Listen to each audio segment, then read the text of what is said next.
Prenons le temps d'écouter notre histoire, même si parfois elle est douloureuse.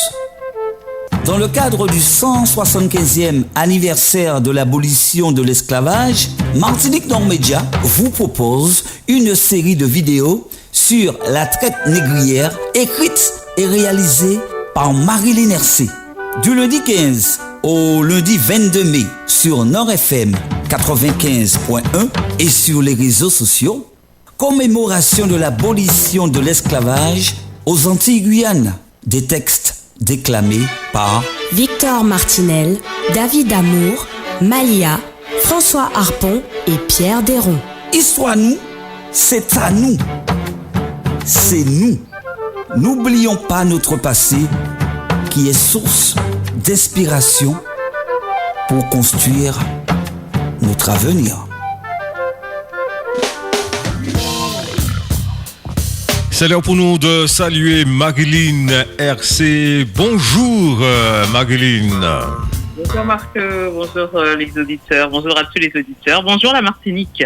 Ah ben, ça fait plaisir de t'entendre Marilyn. Alors depuis le week-end dernier, on entend Marilyn Hercé.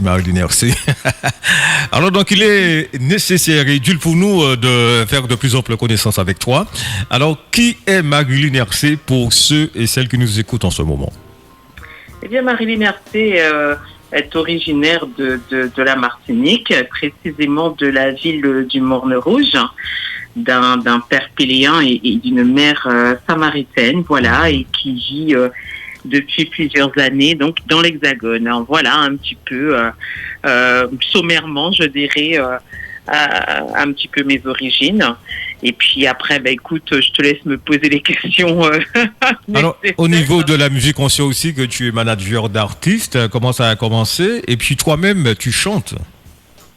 Oui, alors du coup, effectivement, je suis avec l'artiste David Amour, Justine Varane et puis un artiste guadeloupéen du nom de Franzi.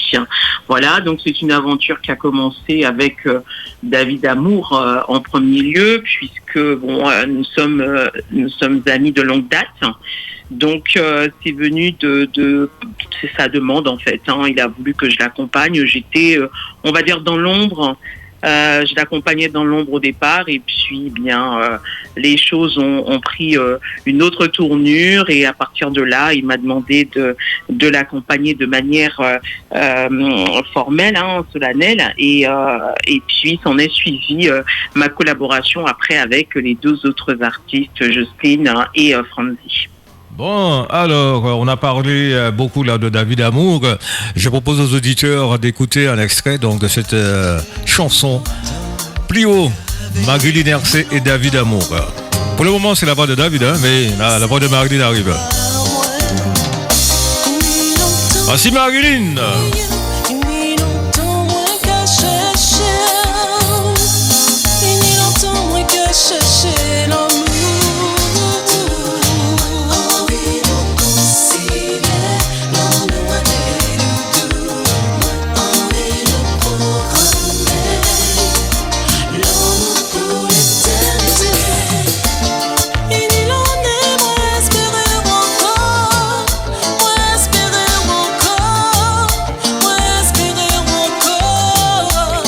Alors pour tout vous dire, c'était surtout pour me faire plaisir. Bon, alors donc il y a ces expériences aux côtés de ces artistes, donc tu débutes. En tous les cas, pour un début, c'est vraiment un cours, c'est vraiment réussi. Alors, on va dire que c'est un petit, pour faire plaisir encore une fois à l'artiste David Amour qui avait toujours voulu interpréter quelque chose avec moi, mais je ne dirais pas que j'ai embrasé la carrière d'artiste, tout de même, voilà. Bon. C'est une expérience. Bon, si tu le dis. Donc, c'est seul le public juge. Si on te réclame, tu ne pourras pas refuser. Ok. Marilyn, on arrive à cette série de vidéos qui sont diffusées depuis lundi sur nos réseaux à Martinique Nord Média et aussi sur Nord FM. Donc c'est dans le cadre du 175e anniversaire de l'abolition de l'esclavage. Donc c'est une superbité que j'ai te demandé l'autorisation de reprendre là sur Martinique Nord Média. Mais dis-moi, comment t'es venue cette idée de réaliser ces vidéos? Alors, donc, tout a commencé parce que j'avais pas mal d'interrogations. Je veux dire, même mes interrogations, elles ont commencé depuis que j'étais moi-même élève. Hein. Je n'avais toujours pas élucidé pas mal de mystères. Et puis, j'ai commencé à me pencher sur l'affaire. Mais bon, j'étais loin de penser que je ferais ce projet. Hein. C'est arrivé, ce projet, il est né un matin, un samedi matin. Je me suis réveillée et en fait, je me suis mise à écrire justement ces textes-là. Mmh. Et à partir de là, donc j'en ai parlé à Pierre Desrands, qui est le président de Radio Tout le monde Semoun, et donc du coup, eh bien, il m'a dit bingo. Et à partir de là, je n'avais encore rien tracé. Hein. J'avais uniquement mes textes là. Et à partir du moment où je lui en ai parlé, il a validé l'idée. Là, je me suis mise sérieusement au travail et j'ai proposé effectivement aux membres de l'équipe de la radio de m'aider justement à transmettre ce petit message que je veux faire passer, puisque le thème principal de ce projet, c'est la résistance. Voilà, donc tout est parti de là et puis finalement, je me suis retrouvée dans un projet avec l'équipe complète, donc pendant tout un mois, donc jusqu'au 10 juin. Alors, ça demande un certain nombre de travail. Donc, tu nous as dit, c'est un samedi matin. Donc, ça t'est venu à l'idée. Et donc, impérativement, il fallait d'un support. Alors, au niveau de la diaspora, donc des Antilles, Guyane, même de la Réunion, il y a eu des artistes qui ont eu l'occasion de sortir des œuvres musicales. Mais pendant toutes ces années-là, ça ne t'a pas traversé l'esprit, pas plus que ça, pour te dire, il aurait fallu que je fasse autant, c'est-à-dire écrire des textes. Pas plus que ça ne va pas traverser l'esprit. Alors, j'écris depuis un moment, c'est, je dirais, une passion secrète, j'écris sur plein de choses. Mais j'étais vraiment très loin de penser que j'écrirais sur l'esclavage notamment.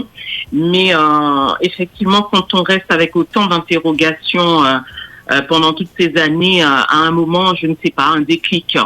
C'est juste un déclic. Et ce déclic-là s'est fait, franchement, il y a un mois et demi.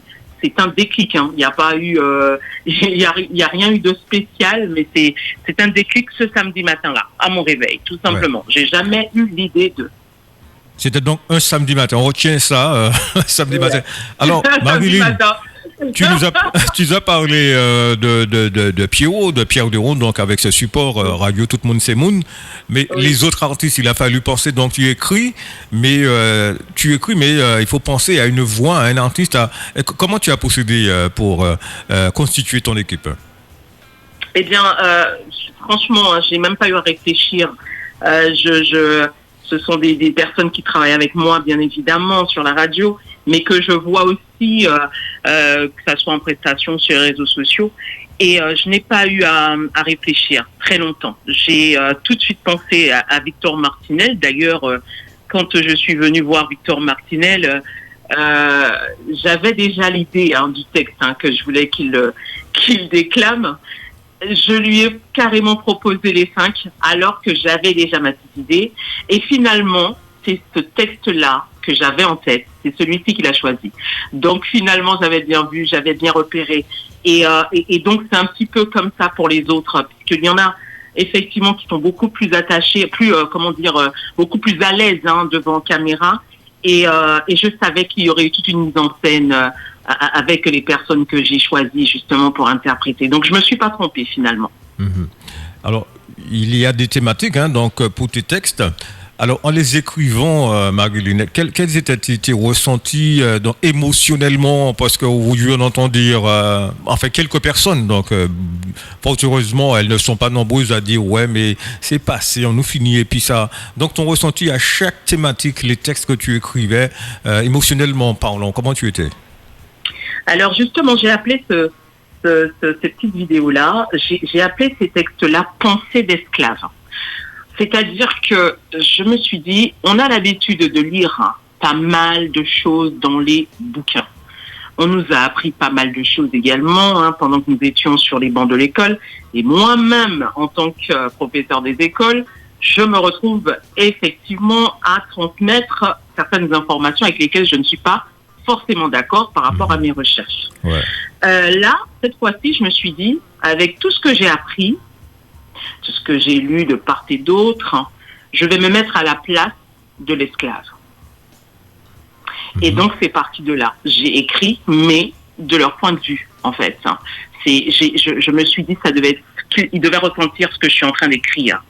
Donc voilà, c'est cette position que j'ai prise pour pouvoir raconter. Donc en quelque part, c'est, on va dire que c'est entremêlé de mes pensées, c'est truffé par quelques peut-être pensées qui ne sont pas forcément celles des esclaves, mais il y a également beaucoup de faits historiques dans ce que je raconte dans ces textes-là, puisque effectivement c'est parti, par exemple, d'insurrection, de révolte, etc.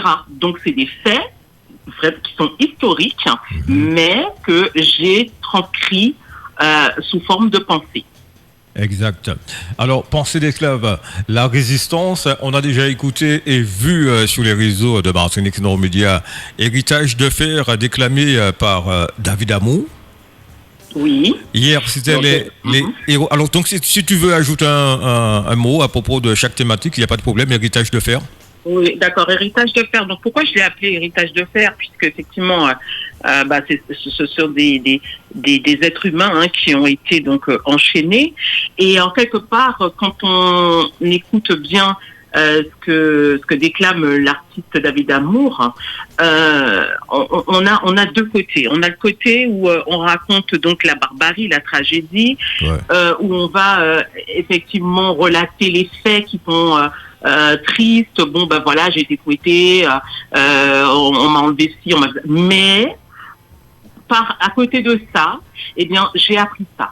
J'ai appris à devenir cet individu, j'ai appris à résister, etc. Donc c'est pour ça que j'insiste sur le thème de cette commémoration qui est la résistance, parce que je voudrais qu'on voit l'esclavage, cette commémoration du moins, je voudrais qu'on la voit autrement, justement pour qu'on arrête de dire mais nous n'y assez, nous attendons ça assez, ça déjà passé. Ça, quand on dit ça, c'est que effectivement on n'a pas encore pris la portée des faits, parce qu'on nous a toujours parlé donc effectivement de la barbarie, mais on ne nous a jamais, en tout cas on n'a pas mis l'accent sur les vrais résistants. Et c'est ça que je veux faire ressortir dans tous les textes justement. Alors le deuxième texte, c'était hier, les héros oubliés, la voix de notre cher François Harpon. Tout à fait. Donc les héros oubliés, je parle tout simplement des nègres marrons. Voilà. Donc ceux qui ont effectivement mené une lutte incessante, qui ont mené un véritable combat, une véritable résistance, ce qui était devenu, on va dire, le cauchemar des maîtres esclavagistes.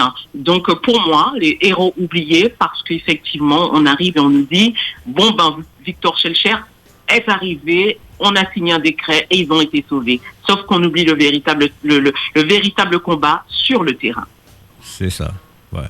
C'est pour ça qu'il y a la manière de dire en Martinique, donc certains disent commémoration de l'abolition de l'esclavage, d'autres qui disent la révolution anti-esclavagiste. Donc bon, il y a... Et moi j'appelle ça la lutte pour la liberté. Ouais, et aussi la lutte pour la liberté. En programmation aujourd'hui, Nègre Marron, la voix de Malia. Est-ce que tu peux nous présenter Malia, s'il te plaît? Malia, c'est une artiste également, donc qui nous vient de la Guadeloupe. Malia, elle présente également une rubrique sur la radio, sur Radio Tout-Moon 97. Malia est très attachée effectivement à la culture, aux origines, et puis elle nous enseigne donc la langue créole. Dans sa petite rubrique où elle explique le sens des différents proverbes. Voilà, donc Malia, artiste, donc chanteuse, et puis également chroniqueuse avec sa rubrique Comprendre et causer créole. Alors donc sa thématique aujourd'hui c'est le nègre marron. Je pense que c'est une thématique où les gens quand même arrivent à s'identifier, à comprendre un peu cette thématique nègre marron, où c'est un nègre marron ou marronné. Donc même si le terme est un peu, on entend moins, mais nègre marron. Alors ta définition à toi pour cette thématique? Mais pour moi c'est le vrai résistant justement. Voilà pourquoi j'en parle autant. C'est le vrai résistant, c'est celui qui nous a laissé, en tout cas à toutes ces personnes. Moi, je me considère comme un nègre marron parce que j'estime que au-delà de tout ce qu'on peut vivre, des combats de la vie, du racisme qu'on affronte, etc., à partir du moment où on tient tête et qu'on marche la tête haute et qu'on affronte les choses et qu'on décide qu'on existe, eh bien, on est ce nègre marron-là. Voilà. Pour moi, c'est ça la définition. Exact. On arrive à la voix de Pierrot Déron, que nous connaissons tous, donc artiste bien connu. L'insurrection, c'est sa thématique. Oui, l'insurrection, donc je suis partie de Romain. Je suis partie de l'histoire de Romain pour parler d'insurrection. Donc Romain, l'esclave romain qui est connu donc du coup dans cette fameuse abolition de la Martinique, puisque cet épisode a eu lieu le 22 mai justement, et c'est bien pour cela qu'en quelque part nous célébrons le 22 mai en Martinique, quoique le décret était signé le lendemain, le 23. Mais ce jour est écrit et est inscrit dans les annales, puisque il y a eu une insurrection sans précédent ce jour-là, ce fameux 22 mai. Et là, je suis complètement à la place, je dirais même que je suis dans les rangs de ces esclaves qui ont décidé ce jour-là, lorsqu'ils ont voulu la libération de Romain, lorsqu'ils ont résisté, qu'ils l'ont accompagné pour qu'on fasse tout pour le faire sortir de prison, etc. Et qu'après, justement, en rentrant calmement, on leur tire dessus. Et là, c'est le brasier. Là, c'est le brasier. C'est là que tout est déclenché.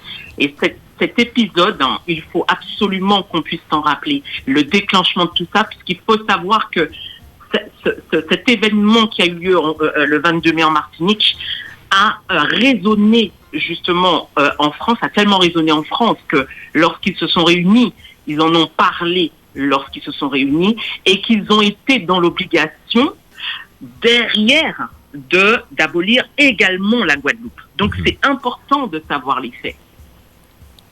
Exactement. Alors, puisque tu parles de la Guadeloupe, je rappelle, c'est une série de textes que tu as réalisé qui intéresse donc la Martinique, enfin les Antilles, Guyane et même la Réunion. Hein. Oui, tout à fait, parce que nous allons donc commémorer le 22 mai l'abolition de la Martinique sur la radio, et puis le 27 mai ce sera autour de la Guadeloupe. On n'oublie personne, c'est pour ça que c'est du 10 mai jusqu'au 10 juin. Et puis ce sera autour de la Guyane le 10 juin, parce que j'aimerais beaucoup qu'on puisse connaître davantage, en tout cas pour ceux qui connaissent déjà, mais découvrir ou davantage connaître un peuple parmi lesquels d'ailleurs j'ai vécu. J'ai vécu au moins 2 ans avec eux. Ce sont les Boni, les Bushinengue qui sont en Guyane et qui sont des descendants, mais qui sont la preuve de ce marronnage. Voilà. Exact. Et puis on termine avec, pour le moment, Yopapron. Victor Martinel, tu nous disais, quand tu pensais à Victor. Alors c'est un texte, je te dis sincèrement, ce texte-là est vraiment poignant. Alors je te laisse expliquer. Alors oui, alors déjà, pourquoi j'ai pensé à Victor Martinel? Parce que pour moi, j'identifie Victor Martinel justement comme ce nègre marron qui est là et qui brandit fièrement justement sa lutte, son combat, etc. Et pour moi, je pouvais pas voir quelqu'un d'autre. Yo prend. On m'a fait ci, on m'a fait ça, on m'a fouetté, on a pris ma femme, mais on n'a pas pu m'enlever ma fierté, on n'a pas pu m'enlever mon âme, on n'a pas pu m'enlever mon amour, etc. Et en quelque part, on a ça qui coule dans nos veines, en tout cas. Voilà. Alors Marilyn, on a fait donc la bonne présentation pour le moment des vidéos que nous avons. Je rappelle, c'est donc 22 Martinique, mai, 27 mai la Guadeloupe, le 10 juin pour la Guyane. Elle a pensé donc à tout le monde. Alors, et puis à La Réunion, bien évidemment. La Réunion aussi. On leur fera un petit clin d'œil puisque eux, c'est plus tardivement, c'est le 20 décembre. Oui. Alors, Marilyn, ça t'a pris combien de temps? Je suppose que tu n'as pas bien dormi, etc. C'est beaucoup de travail parce que je suis bluffé face à ce travail aussi. Voilà. Donc, comment ça s'est passé pour toi? C'est du travail et c'est encore du travail puisque chacun des jours à venir, il y a toute une série de vidéos qui va encore arriver, de documentaires, de témoignages, etc. Donc voilà, c'est encore du travail. Je n'ai pas fini puisque je fignole, je dirais, chaque jour. Et chaque jour, j'ai de nouvelles idées. Donc, du coup, je peux très bien mettre de côté une idée et en proposer une autre. Alors, je vais te taquiner un petit peu. Aujourd'hui, tu t'intéresses à notre histoire. C'est notre histoire, donc, l'esclavage, donc, pendant ces 400 ans. Qui sait, ça pourrait t'inspirer à écrire sur autre chose? Qui sait, voilà, c'est une passion. Notre histoire est tellement riche aux Antilles, Guyane, La Réunion. Notre histoire est extrêmement riche, tout à fait. Et on pourrait écrire sur tellement de choses.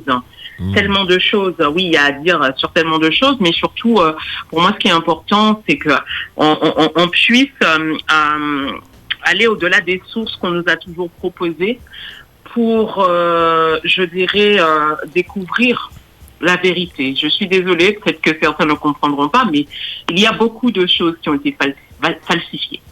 Et d'autres choses qui ont été reléguées à la dernière place, ou en tout cas qui n'ont pas pris, l'importance, qui n'ont pas reçu, qui n'ont pas été reconnues, comme ce combat que je suis en train de décrire, qui est la résistance. Et pour moi, c'est ce qui est intéressant, c'est d'aller découvrir, d'aller chercher par nous-mêmes, plutôt qu'à chaque fois, on arrive et on nous dit, bon ben voilà, prenez livre, page temps. C'est ça, c'est ça. Et donc, on va lire livre, page temps, mais bon, on va emmagasiner ça. Longtemps, j'ai emmagasiné pendant toute ma période scolaire, quand j'étais petite. Moi, j'ai retenu effectivement une seule chose. J'ai retenu, ils étaient fouettés, ils souffraient, et Victor Schœlcher les a libérés. C'est tout ce que j'ai retenu. Et j'ai aussi retenu Romain. Voilà, donc c'est ce qu'on m'avait fait retenir à l'école, c'est ce qu'on nous fait retenir. Donc voilà, et nous, on n'a pas été chercher plus loin, et c'est un petit peu pour ça que parfois, je pense que certains disent, mon y a assez ça fait 400 ans, il a passé. C'est ça. Si tu vas découvrir plus que ce qu'on t'a dit, je t'assure que là, dans ce cas-là, tu reconsidères tout ce que tu viens de dire, et c'est toi-même qui iras fouiner un peu partout. Une dernière question, Marilyn, concernant nos jeunes. Est-ce que tu penses que ce travail qui est fait là par les jeunes, moins jeunes, etc., des personnes d'une certaine génération, est-ce que tu constates, tu vois que les jeunes sont en train ou vont s'accaparer de ce travail pour emmener un peu plus loin?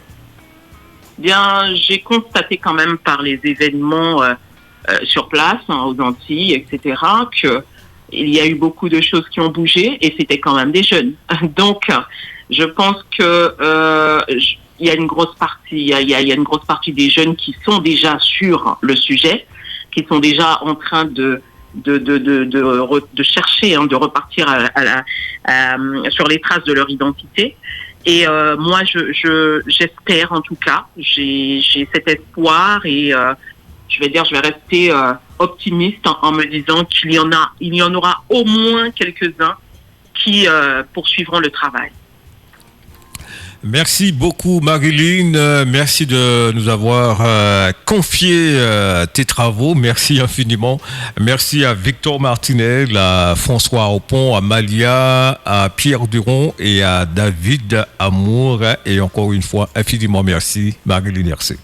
Eh bien c'est moi, merci à Martinique Nord FM, en tout cas de me permettre de m'exprimer là-dessus. Alors, je suis surprise de voir que, je pensais pas que ça aurait eu une telle ampleur. Mais finalement, oui, je suis ravie parce que je me dis, c'est bien, il y a des gens qui vont entendre, qui vont essayer de comprendre en tout cas. Voilà, ne serait-ce que la démarche, mais aussi qui vont eux-mêmes finir par aller chercher, aller découvrir d'eux-mêmes. Merci beaucoup. Aujourd'hui, c'est mercredi, 3e jour de diffusion. Nous consacrons donc ces temps d'antenne à Malia et le texte Nègre Marron. Merci encore une fois, Marilyn. Merci beaucoup, Marco. Bonne journée à tout le monde en Martinique. À très bientôt.